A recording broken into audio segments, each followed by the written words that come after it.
नमस्कार दोस्तों। जुड़ जाइए और क्या बात करें। आजकल जो कुछ चल रहा है उसी के बारे में हम बात करेंगे।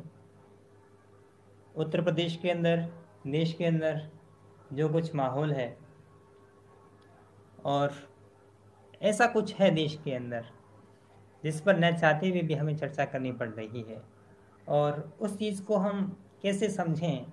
और बार बार जब भी ऐसी घटनाएं घटती है तो हमें चर्चा करनी होती है, लेकिन उसका ठोस इलाज क्या है, उसका निवारण क्या है, ये समझना बहुत आवश्यक है। क्योंकि जब भी ऐसे मामले होते हैं तो देश भर में एक आउटरीच होता है। लोग अपनी प्रतिक्रियाएं ज्ञापित करते हैं और हम फांसी, सरेआम गोली मार देनी चाहिए, लटका देना चाहिए, आग लगा देनी चाहिए, ये जो हम मांगे कर रहे हैं, हमें शांत भाव से सोचना चाहिए कि क्या ये सही इलाज है। क्या समाज के अंदर जो ये कुंठा है, जो ये विविधता है, या यूं कहें कि ये बुराई है, इसको कैसे खत्म किया जा सकता है, इस पर हमें गंभीर चर्चा करनी चाहिए। क्योंकि ये एक सामाजिक प्रश्न है, यह एक सामूहिक सामाजिक कुंठा है। यह कोई एक दिन में नहीं बनी है।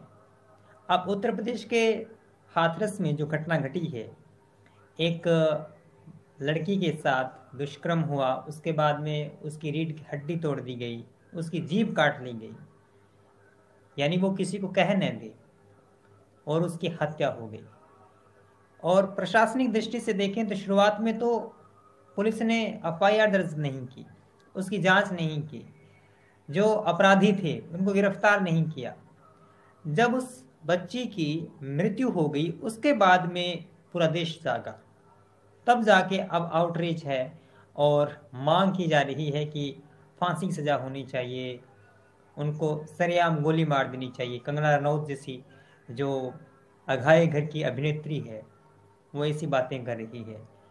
और जो मीडिया है वह मामले को दबाने की कोशिश कर रहा है, लेकिन उसको न चाहते हुए भी उसको उस पर चर्चा करनी पड़ रही है।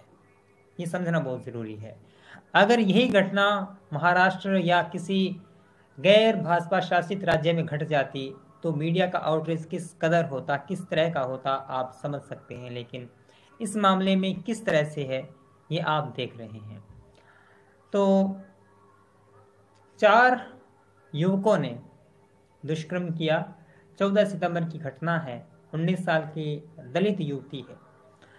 अब यहाँ पर समझना बहुत ज़रूरी है। कुछ लोग ये कहेंगे कि आप देखिए कि जो बुरा हुआ वो हुआ, और जो बुरा करने वाले हैं, चाहे वो सवर्ण हो चाहे वो दलित हो, अपराधी अपराधी होते हैं।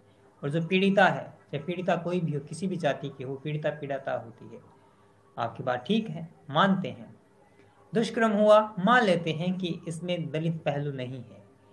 लेकिन ये घटना घट जाने के बाद में जिस तरह से देश इस पर प्रतिक्रिया कर रहा है, जो आरोपी थे उन्होंने धमकी दी कि आप मामले को रफा दफा कर दें। ये जो एक दम्भ है, ये जो गौरव बोध है कि हम कोई भी अपराध कर दें उसके बाद में भी हम दबा सकते हैं, ये जातीय दम्भ है। कोई दलित ये नहीं कह सकता था कि आप मामले को रफा दफा कर दें। और मीडिया कब जाके बोल रहा है, और मीडिया किन से प्रश्न पूछ रहा है? क्या योगी आदित्यनाथ सरकार से प्रश्न पूछा जा रहा है? क्या मुख्यमंत्री आदित्यनाथ की बेशर्मी को क्या मीडिया रेखांकित कर रहा है? नहीं कर रहा है। लड़की का शव आधी रात को जला दिया गया। परिवार वाले बहन के आगे लेट रहे थे कि हम जलाने नहीं देंगे। मीडिया वालों को कवरेज करने से रोका गया। आप वीडियो देखिए, सोशल मीडिया पर सारी वीडियो उपलब्ध हैं। उसमें एसपी जो इंस्पेक्टर हैं वो भी कितने असहाय हैं। वो भी कह रहे हैं कि ऊपर से आदेश है, हम बोल नहीं सकते। किसके आदेश हैं? आप बोल नहीं सकते। और आखिर रात में लड़की को कैसे जला दिया गया? क्या इस देश के अंदर कानून है? क्या पुलिस को अधिकार है कि वो किसी भी पीड़िता के शव को जला सकते हैं? और इतना मामला जब गंभीर है, जब जांच की अति आवश्यकता है। उस वक्त में रातों रात शव को क्यों जला दिया गया? किसको बचाने की कोशिश की जा रही है? आप जब ये कहते हैं कि दलित केस में कोई प्रश्न ही नहीं है, तो आखिर उस लड़की का शव किसकी शह पर, किसके आदेश पर पुलिस ने रातों रात जलाया, जबकि घर वाले कह रहे थे कि हमें सौंप दिया जाए। घर वाले बार बार गुहार लगा रहे थे, मीडिया वहां पर मौजूद थी, पुलिस वाले जवाब नहीं दे रहे हैं।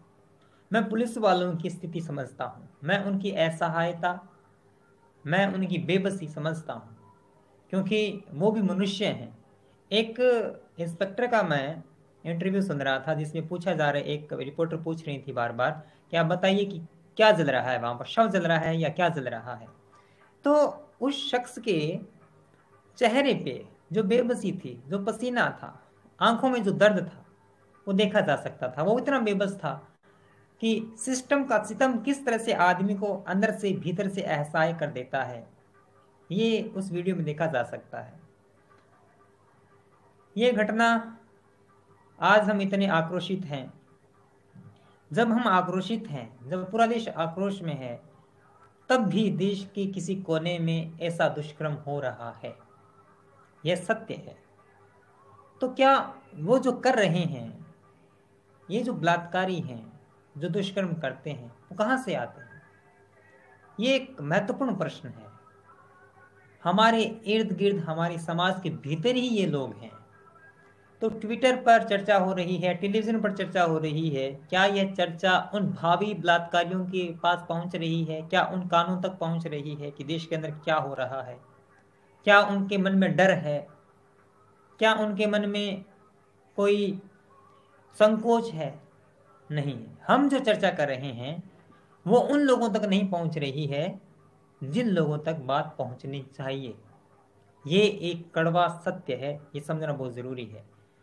क्योंकि एक इकोसिस्टम है, हम आपस में बात कर रहे हैं और हम ऐसे नहीं हैं, हम ऐसे नहीं होंगे।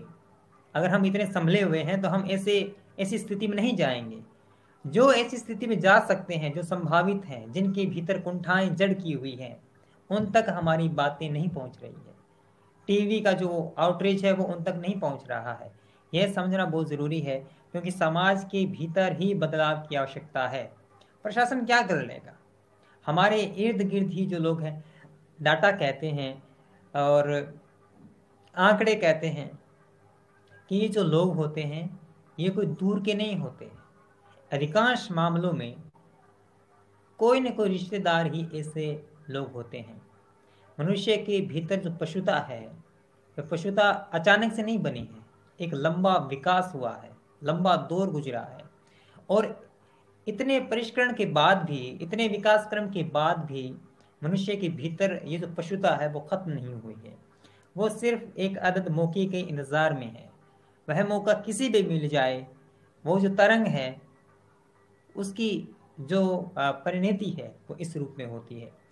बहुत सी रिसर्च कहती है कि आप जो बलात्कारी हैं, जो जेल में हैं, उनसे जाकर पूछा जाए, रिसर्च की जाए, उनकी इंटरव्यू की जाए, तो उनकी बात सुनिए आप, वो क्या कहते हैं। वो कहेंगे कि एक हाथ से ताली नहीं बजती, ऐसे तर्क हैं। लड़कियां कपड़े छोटे रखती हैं, लड़कियों की वजह से जो पुरुष है वो निर्बाध हो जाता है। तो ऐसे तर्क हैं। यानी जो लोग अपराध कर चुके, उनके भीतर भी ये ग्लानि नहीं है कि उन्होंने क्या कर दिया। अब बताइए आप किस तरह से इस समाज को सुधारेंगे? आप एक को फांसी दे देंगे, दो को फांसी दे देंगे, क्या हम इसको जड़ से मिटा पाएंगे? जड़ से मिटा सकते हैं, वो है शिक्षा का और समाज के भीतर कुंठाओं का आमूलचूल परिवर्तन। जो शिक्षाएं जिन पर हम पर्दा डाल रहे हैं, ये नहीं दी जानी चाहिए, ये नहीं दी जानी चाहिए, जिनको हम छुपा रहे हैं, जिन शिक्षाओं को, उन शिक्षाओं को धीरे धीरे समाज के अंदर बतानी चाहिए, समझानी चाहिए कि ऐसा इस तरह से होता है। जो जो चीज़ें हम छुपाने की कोशिश कर रहे हैं, वो चीज़ें ही दरअसल कुंठा का रूप लेती हैं, और मनुष्य का ये स्वभाव है कि उनको करने की कोशिश करता है। ये जस्टिफिकेशन नहीं है, किसी को भी बचाने की कोशिश नहीं है। मैं समझता हूँ कि थोड़ा भावनात्मक होने की बजाय थोड़ा तथ्यपरक सोचा जाए, एक मनोवैज्ञानिक कारणों की पड़ताल की जाए कि समाज आखिर ऐसी स्थिति में पहुंचा कैसे है। जो जातीय प्रश्न है, जो पुरुष की पशुता है, उसको समझना बहुत ज़रूरी है। आपके मैसेज आ रहे हैं, कमेंट आ रहे हैं, मैं उनको पढ़ रहा हूँ। और देखिए दोस्तों, ये जो मामला है, कुछ लोग कहते हैं कि आप लाइव आके अपनी बात रख देते हैं, आपको पूरा वीडियो बनाना चाहिए। क्या बोलें, क्या कहें? अभी सुप्रीम कोर्ट चुप है, रातों रात उस लड़की को जला दिया गया। इस देश की जो सबसे बड़ी संस्था है सुप्रीम कोर्ट चुप है, कोई संज्ञान नहीं ले रहा है। वो बेशर्मी से मुख्यमंत्री कह रहे हैं कि हम तो प्रधानमंत्री से वार्ता कर लिए, हम जांच करेंगे। रातों रात क्यों जला दिया गया? सांप सूंघ गया सबको, कोई नहीं बोल रहा है। मीडिया वाले तब बोल रहे हैं जब ये मामला हाथ से निकल गया। अब अर्नब गोस्वामी बोलेगा, न अंजना कश्यप बोलेगी और न अमिश देवगन बोलेगा, ये सारे चुप हो गए। और यही मामला अगर महाराष्ट्र में या किसी अन्य चीजों में घट जाता तो आप देखते। जब कंगना का एक छज्जा तोड़ दिया गया तो लोकतंत्र खतरे में आ गया, सब कुछ खतरे में आ गया। लेकिन रातों रात एक दलित युवती को जला दिया गया और लोकतंत्र मजबूत है, क्योंकि वो चीज उत्तर प्रदेश में घटित हुई है। तो ये विडंबना है, इस देश की यही सत्यता है, इसको समझना बहुत जरूरी है। और हाथरस में जो हुआ है वो बहुत ही भयावह है, इसको भी समझना बहुत जरूरी है। और पीड़िता को न्याय मिलना चाहिए और भविष्य में ऐसी घटनाएं न हो। सरकार सतर्क हो, सरकार इस तरह की असंवेदनशीलता न दिखाए, ऐसी हम आशा करते हैं। और आशा कितनी करें, कितने मामलों में करें, इसकी भी इंतहा हो गई है। तो मैं यही कहना चाहता था कि क्या किया जा सकता है, किससे सुधारा जा सकता है। सामाजिक सुधार, अपने आसपास थोड़ी चेत, शायद बीच में कट गया था दोस्तों। तो बस मैं यही कहना चाहता था